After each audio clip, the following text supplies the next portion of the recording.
Theresa May suffered another humiliating defeat at the hands of Tory Remain rebels tonight as they won a shutdown vote and promised more revolts against no deal. In a defiant show of rebel strength, 20 Tories voted for an amendment to the finance bill tabled by Labour's Yvette to tie the Treasury's hands in a no-deal Brexit, with the government losing 303 to 296. And the rebels warned the PM the alliance with Labour will sustain itself and promised we will not allow a no-deal exist to occur at the end of March.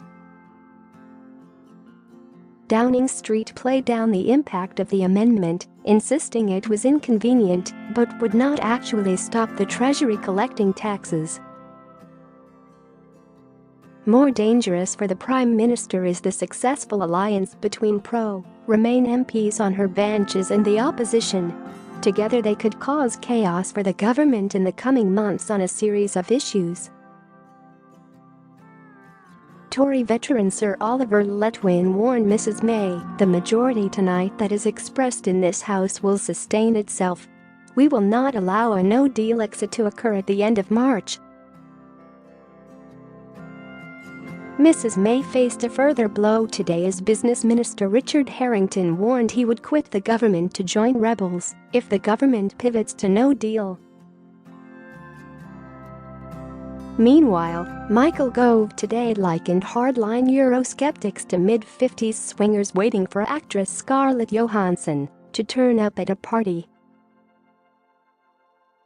The extraordinary barb from the Environment Secretary came as Cabinet met to discuss the prospects of Theresa May's Brexit deal getting through the Commons next week. The backbench amendment to the finance bill, which would remove the Treasury's special spending powers, is backed by a number of pro-Remain Tories, including ex-Minister Sir Oliver Letwin and Nick Bowles and Health Committee Chairman Sarah Wollaston. Downing Street vowed to oppose the amendment, insisting it was not desirable, but told rebels, even if they win it would inconvenient, rather than anything more significant. Moving her amendment, Ms. Cooper said, "This is too serious for us to play a massive game of Brexit chicken. The country cannot afford to wait to see who blinks first.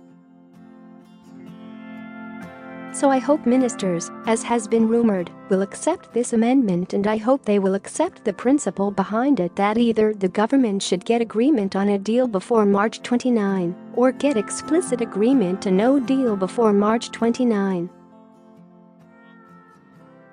Or if that fails, commit to seeking an extension to Article 50 so there is time to sort things out." Share this article. Share. She added that, although the amendment does not solve the problems of Brexit, it gives us the opportunity to rule out the worst way forward and to do so in a way that is calm, measured and sensible. Sources close to Jeremy Corbyn suggested Labour would back the move, raising the prospect of a government defeat in a vote this afternoon. Supporters of the move claim it is the first step in an attempt to force a shutdown should ministers try to pursue no deal. But Treasury sources last night said the impact of the amendment would be largely symbolic and suggested ministers could even accept it rather than suffer another Commons defeat. A source said, "We are pretty relaxed about it. It would stop us doing some little things to make the tax system work better, but it would be a minor thing compared to the overall consequences of leaving without a deal." The Liberal Democrats have tabled a further amendment today which would prevent the Treasury collecting taxes in the event of a no-deal Brexit, but it appears to lack the support needed to succeed. However, senior Tories remain concerned they could face a series of parliamentary ambushes in the coming weeks if a no-deal Brexit becomes government policy. Mr. Harrington last night told the BBC he would definitely resign from the government to oppose a no-deal Brexit. Mr. Bowles has indicated that he and others could resign the Tory whip and vote with Labour to prevent no deal. And Mrs. May will today meet with representatives from a cross-party group of more than 200 MPs who have called on her to rule out a no-deal Brexit. Ms. Cooper claimed there was a danger that brinkmanship, political paralysis, siren voices could lead the UK over a Brexit cliff edge. She added, "The risks to our economy and security from no deal are far too high, and it would be irresponsible to allow it to happen. I do not believe Parliament would support no deal and ministers should rule it out now." But Boris Johnson yesterday claimed that a no-deal Brexit was closest to what people voted for. He added, "They didn't vote for anything like Theresa May's withdrawal agreement. They voted to come out." At Cabinet today, Work and Pensions Secretary Amber Rudd warned that history would take a dim view if the government allowed the UK to leave with no deal, saying the country would be less safe. Ms. Rudd insisted politicians had to accept the world as we find it, not as we wish it to be.